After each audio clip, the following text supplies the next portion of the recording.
दोस्तों, कभी सुना है कि सच्ची खुशी किसी दुकान में बिकती है? नहीं ना, वो तो तुम्हारे ही दिल के कोने में छिपी है।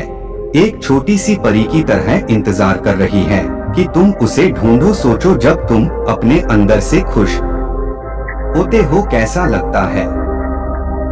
जैसे चिड़िया उड़ रही हो, हर पल में धूप खिली हो, एक प्यारी सी बात, एक सुंदर फूल, हवा का झोंका भी तुम्हारे चेहरे पर मुस्कान ला देता है।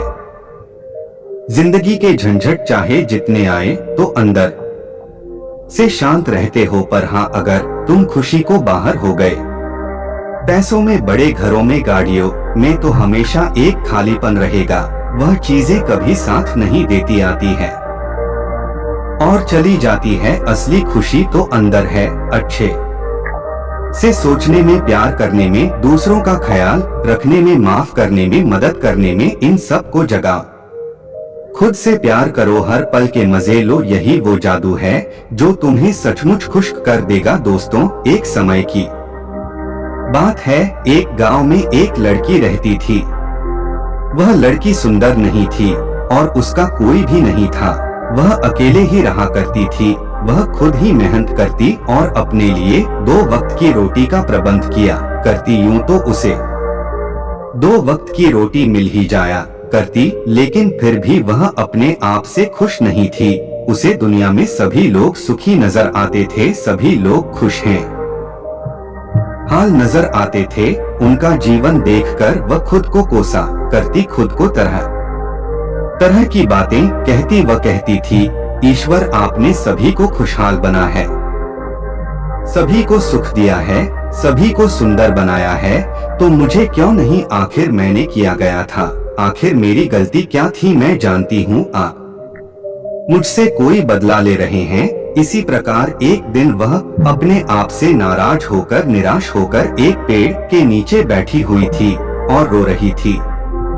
तभी वहां से बौद्ध भिक्षु भिक्षाटन करके गुजर रहे थे। उन्होंने जब उस लड़की को रोते हुए देखा तो वह उसके पास गए और उन्होंने उस लड़की से कहा, पुत्री, क्या बात है, तुम क्यों रो रही हो? इसका जवाब देते हुए वह लड़की उन बौद्ध भिक्षुओं से कहती है, हे गुरुवर, मुझे कोई प्यार नहीं करता, मुझे कोई पसंद नहीं करता, क्योंकि मैं काली हूँ, मैं सुंदर नहीं हूँ और मेरे रंग को लेकर लोग मेरा मजाक बनाते हैं। मेरा कोई नहीं, मेरे पास तो धन भी नहीं है। इस दुनिया में हर कोई सुखी है, हर किसी के पास सब कुछ है, हर कोई अपना जीवन खुशहाली से जी रहा है। सभी के पास सब कुछ है, तो मेरे पास क्यों नहीं? आखिर मैंने क्या किया था? आखिर इसमें मेरा क्या कसूर है? क्या मुझे सुखी होने का हक नहीं?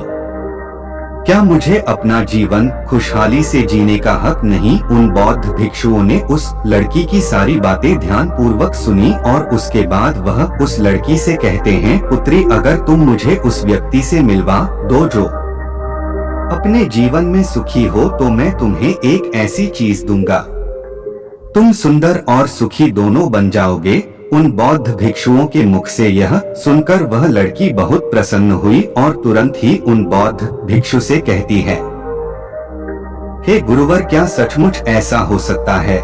इस पर वह बौद्ध भिक्षु उस लड़की से कहते हैं, हाँ, यह अवश्य ही हो सकता है। तभी वह लड़की उन बौद्ध भिक्षुओं से कहती है, गुरु, यदि सचमुच संभव है तो मैं एक ऐसे आदमी को जानती हूँ जो बहुत सुखी है, मैं उसे अभी लेकर आती है, आप मेरा यहीं पर इंतजार करना। इस पर वह बौद्ध भिक्षु उस लड़की से कहते हैं, हाँ पुत्री, जब तक तुम वापस नहीं लौटी मैं तुम्हारा यहीं पर इंतजार करूंगा। इतना कहकर वह लड़की वहां से भागी भागी अपने मालिक के पास पहुंची, जो कि एक किसान था। उसने किसान से कहा, मालिक, आप मेरे साथ चलिए, मुझे एक भिक्षु मिले हैं जिन्हें मैं आपसे मिलवाना चाहती हो। उन्होंने कहा है कि अगर मैं एक सुखी व्यक्ति को उनके पास ले जाऊंगी तो वह मुझे सुंदर और सुखी दोनों बना देंगे। उस लड़की की बात सुनकर वह किसान दुखी होकर उस लड़की से कहता है, मैं तुम्हें कहां से सुखी लगता हूँ? इस पर वह लड़की उस किसान से कहती है, मालिक, आपके पास तो सब कुछ है, आपके पास घर है, अच्छा खाने के लिए है, रहने के लिए अच्छा मकान है, आपका अपना परिवार है और तो और आपके पास धन भी है, तो आप दुखी कैसे हो सकते हो? इस पर किसान जवाब देते हुए कहता है, अरे मूर्ख, मेरी फसल अच्छी नहीं हो रही, इसलिए उसके दाम भी अच्छे नहीं मिल रहे हैं और राजा को लगान भी देनी है, मेरे पास तो इतने पैसे भी नहीं है कि मैं फिर से अच्छे किस्म के बीज खरीद सकूं।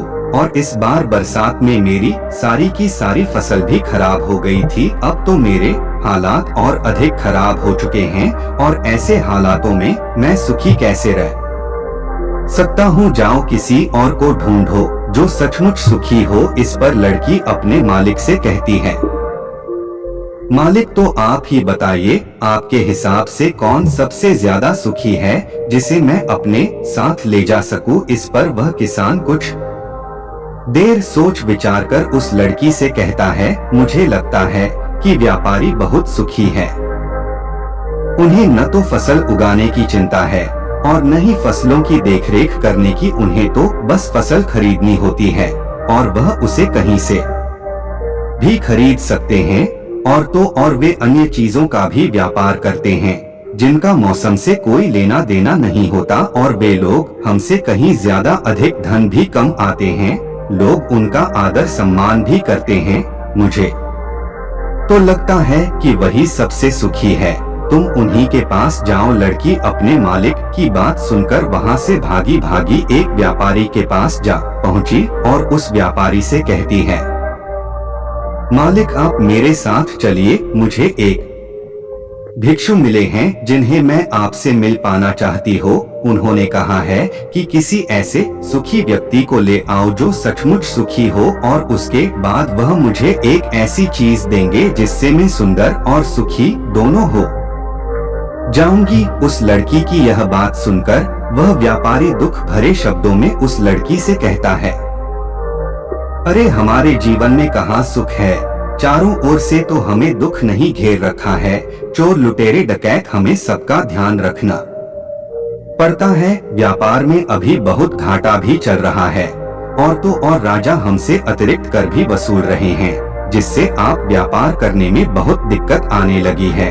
हमें सुरक्षा भी नहीं मिल पा रही। जीवन पर हमेशा कोई न कोई संकट मंडराता ही रहता है। मुझे तो ऐसा लगता है कि मुझसे दुखी इस दुनिया में और कोई नहीं। इस बार लड़की उस व्यापारी से कहती है, परंतु मालिक, आपके पास तो इतना धन है, आपके पास इतनी जमीन जायदाद है, आपके पास इतना अन्य है, रहने के लिए इतना बड़ा मकान और खाने पीने के लिए हर प्रकार की सुविधाएं हैं। इसके बाद भी अब दुखी है।